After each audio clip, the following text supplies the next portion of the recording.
अब तक आपने देखा शिवान्या कई ठोकरें और चुनौतियों का सामना करने के बाद अपने पूर्वजों की उस धरोहर के सामने खड़ी थी जिसे उन्होंने वर्षों पहले त्याग दिया था। एक अनजान औरत जिसे नागमणि हासिल करने की इतनी तलब थी। क्या ये औरत बनेगी शिवान्या की राह में रोड़ा? देखिए आगे।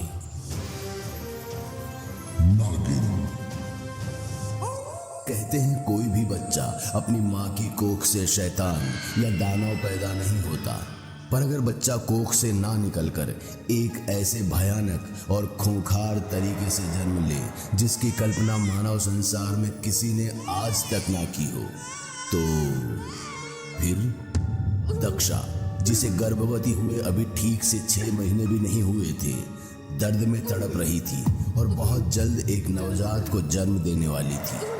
दक्षा अपनी देह का पूरा जोर लगा चुकी थी, पर उसका बच्चा गर्भ में पूरी तरह अटक चुका था।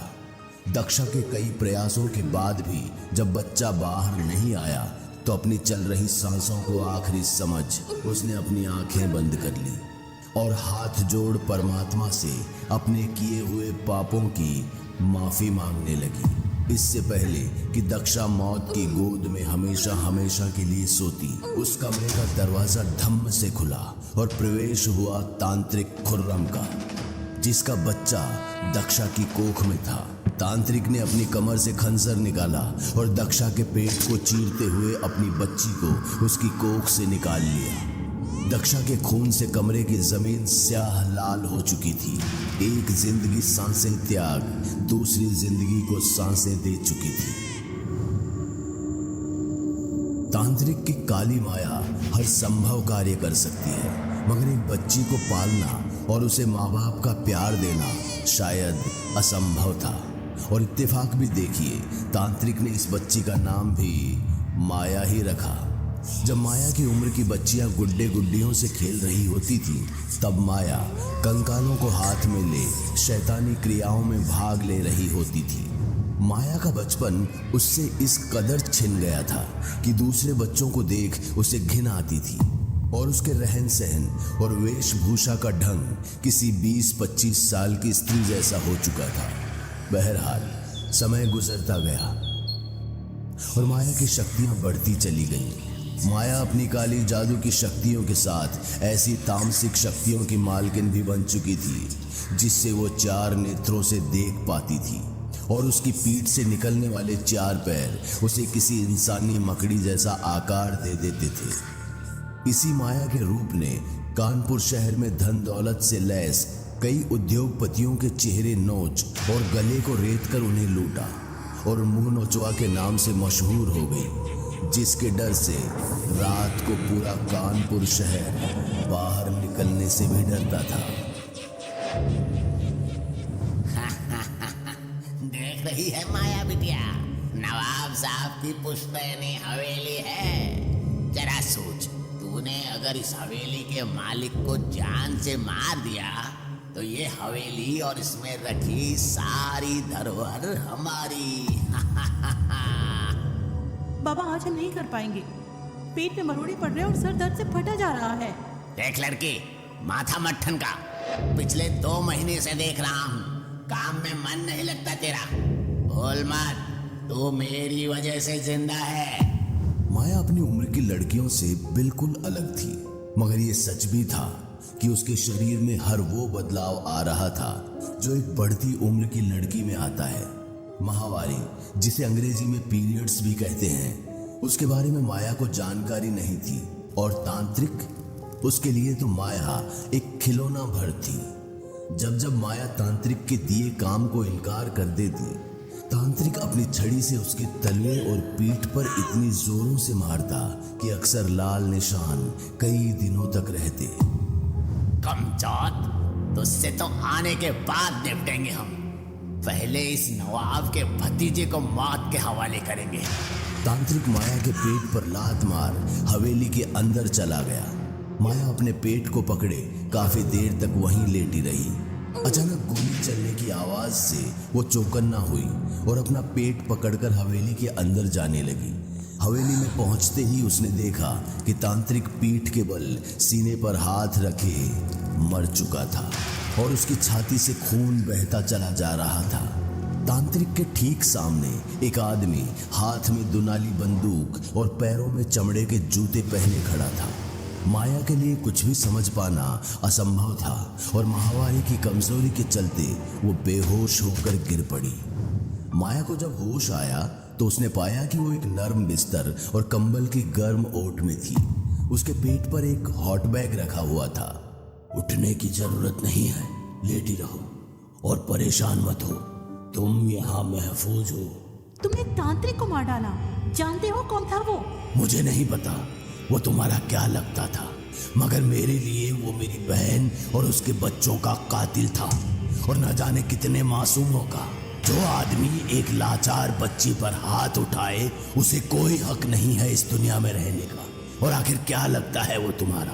वो आदमी मेरा बाप था, पर बाप होने का फर्ज उसने आज तक मेरा पैर। तुम अभी आराम करो, कल जो भी तुम्हारा फैसला होगा वो मुझे मंजूर होगा। और कुछ भी खाने का मन करे तो बता देना, इन दिनों ऐसे मन मचलता है। एक आखिरी बात, बाप पैदा करने से नहीं, ख्याल रखने से बनता है। किसी अनजान का उसके प्रति ममता जगाना और इस तरह ख्याल रखने के भाव ने उसका मन मोह लिया और उसने उसी वक्त फैसला किया कि इस व्यक्ति के लिए वो दुनिया में किसी से भी लड़ जाएगी। अगले दिन जब माया ने उस व्यक्ति को अपना फैसला सुनाया तो उसने माया को गले लगाते हुए कहा, माया, मेरा नाम मल्हार है, पर आज से तुम चाहो तो मुझे अपना पिता मान सकती हो। क्या मैं आपको मल्हार बाबा कह सकती हूँ? बेशक, क्यों नहीं। और आखिरकार दो अधूरे लोगों को वो मिला जिसकी उन्हें सबसे ज्यादा जरूरत थी। मल्हार को अपनी बेटी और माया को एक पिता। मल्हार ने माया को वो प्यार दिया, शिक्षा और ज्ञान दिया जिसकी उसे सख्त जरूरत थी। माया अक्सर दिन में अपने बाबा के साथ गार्डन में खेलती, लिविंग रूम में पढ़ती और रात को बाबा से नागमणि की कहानियां सुनकर सो जाती। माया अक्सर मल्हार से पूछती कि क्या सच में ऐसी नागमणि है जो किसी भी व्यक्ति को अजय और जिंदा कर सकती है। तो मल्हार उसका सिर्फ एक ही जवाब देता, कुछ कहानियां हकीकत ना ही हो तो अच्छा। देखते ही देखते 9 साल गुजर गए और माया समय के साथ अब एक जवान और खूबसूरत युवती में तब्दील हो चुकी थी, जिसे गली मोहल्ले में जाते देख लड़कों की सांसें थम जाती। मगर माया के लिए उसकी दुनिया सिर्फ उसके मल्हार बाबा के इर्द गिर्द घूमती। एक शाम जब माया अपने घर पहुंची तो उसने देखा कि हवेली में सब बिखरा पड़ा है। दीवार पर लगी पेंटिंग से लेकर लिविंग रूम में पड़ा चांदी का गमला सब गायब था और मल्हार बाबा के कमरे की ओर जाने वाली सीढ़ियों पर गीली मिट्टी से सने जूते के निशान थे। माया जब कमरे में पहुंची तो उसने कुछ ऐसा देखा जिसे देख वो घुटनों के बल बैठ रोने बिलखने लगी। मल्हार अपने बिस्तर पर मरा पड़ा था और उसके सीने में एक छुरी घुसी हुई थी। माया ने नजर घुमाई तो पाया कि कमरे में तिजोरी भी खुली पड़ी थी और सारे गहने जेवरात चोरी हो चुके थे। मल्हार के पितृ प्रेम, जिसने माया को काले जादू की दुनिया से दूर एक मानवता से भरी प्यारी जिंदगी जीने की उम्मीद दी थी, अब वो इस दुनिया से दूर किसी दूसरी दुनिया में जा चुका था। माया का गुस्सा हर मर्यादा और सीमा को इस कदर लांघ चुका था कि उसे बदले के सिवा कुछ नहीं दिख रहा था, जिसके चलते उसने एक मंत्र बुदबुदाया और पहले की तरह उसकी पीठ से मकड़ी के 4 पैर निकले और आंखें 2 से बढ़कर 4 हो चुकी थी। और उसके बाद जो हुआ उसकी उम्मीद चोरों ने शायद अपने सपने में भी नहीं लगाई होगी। रात के अंधेरे में शहर के चौक पर मुंह नोचवाने 2 लोगों को इस कदर मारा कि शायद देखने वालों की रूह तक कांप जाती। माया ने अपने मकड़ी के पैर दोनों के सीने में ऐसे धंसा दिए और अपनी आंखों से निकलती आग से दोनों के चेहरे ऐसे झुलसाए कि उनके अपने भी उन्हें ना पहचान पाए। एक वो दिन था और एक आज, जब से माया इस मणि की तलाश में ना जाने कितनों को मौत के घाट उतार चुकी थी और आखिरकार अपने मल्हार बाबा को वो दोबारा जीवित देख पाएगी। कौन हो तुम और क्या चाहिए तुम्हें? वो मणि, अनोखी मेरी काया और नाम है मेरा माया। ऐसे ही कुछ इंट्रो की एक्सपेक्ट कर रही थी ना तुम। जमाना बदल गया है, लेकिन तुम नागिन लोगों का फैशन अभी तक वही। मैं शेष नाग कुल की, हाँ पता है तुम शिवन्या हो। तुम नाग बड़ी हासिल करने आई हो ना।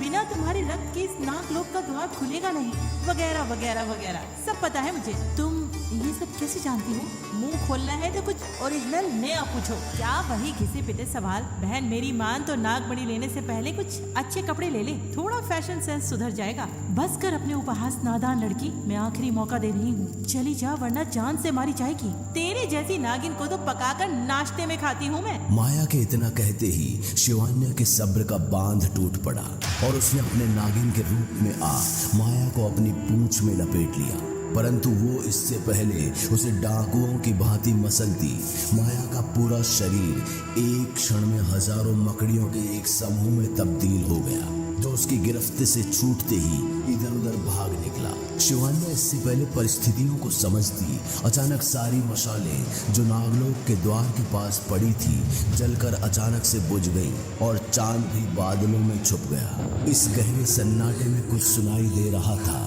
तो वो थी शिवान्या की तेज चलती सांसें। शिवान्या को महसूस हुआ जैसे कोई उसकी पूंछ को मसल रहा है, जिसके जवाब में उसने नागास्त्र का स्मरण किया और अंदाजे से निशाना साधा जो सीधा माया की कमर में जा लगा। नागास्त्र माया की कमर में लगते ही नागलोक के द्वार की मशालें अपने आप जल पड़ी और माया, जिसकी 4 आंखें थीं, अब अपने रूप में आ जमीन पर गिर अपनी आखिरी सांसें गिन रही थी। माया को मरता देख जैसे ही शिवान्या द्वार के करीब पहुंची तो माया ने उसके सामने प्रकट हो उसे चौंका दिया। शिवान्या ने पीछे मुड़कर देखा तो पाया कि जो मरा था वो माया नहीं बल्कि एक छलावा था और असली माया उसके सामने खड़ी थी। माया के 3 रूप एक एक कर शिवान्या को हर दिशा से घेर चुके थे और उसकी बदहाली पर जोर जोर से हंस रहे थे। पहली बार शिवान्या की आंखों में मौत का डर था और मौके की नजाकत का फायदा उठाते हुए माया ने शिवान्या के सीने में उसी के नागास्त्र को आर पार उतार दिया। अब तुम्हारे रक्त से नागलोक का द्वार खोलते हैं। अफसोस मेरे प्लान में तुम्हारा काम यहीं तक था। अब तुम हमेशा हमेशा के लिए सो सकती हो। इतना कहे माया ने शिवान्या को उसके बालों से उठा नागलोक के द्वार से कुछ दूर बहती नदी में मरने के लिए फेंक दिया। आखिरकार माया की सालों की तलाश समाप्त हुई। नागलोक में प्रवेश करते ही वो मंत्रमुग्ध हो चुकी थी। चांद की सुंदर लालिमा, खुला आसमान और शीशे से साफ नीर के बहते झरने जिसमें तारों की छवि मोतियों के समान चमक रही हो। इसी सुंदरता के पीछे झरने के भीतर उसे हरे पन्ने सा चमकता एक पत्थर दिखा, जिसकी चमक कोहरे को भी चीर कर बाहर आ रही थी। नाग बड़ी। एक बूढ़ा शास्त्री नदी किनारे अपने भोजन के लिए नदी से पानी लेने आया ही था कि अचानक उसे शिवान्या का मूर्छित शरीर नदी में बहता दिखाई दिया। इससे पहले कि वो कुछ सोचता और समझता, नीलवंती यक्षिणी भी वहीं अवतरित हुई, जिसे देख शास्त्री ने कहा, नाविका तुम? क्या माया नागमणि की बदौलत अपने मल्हार बाबा को जीवित कर पाएगी? आखिर क्यों इतने सालों बाद नीलवंती यक्षिणी उसी राजू से मिलने आई जिसने उस रात नीलवंती की तपस्या भंग की थी? और क्या यही शिवान्या का अंत है? इन सभी सवालों के जवाब मिलेंगे अगले भाग में।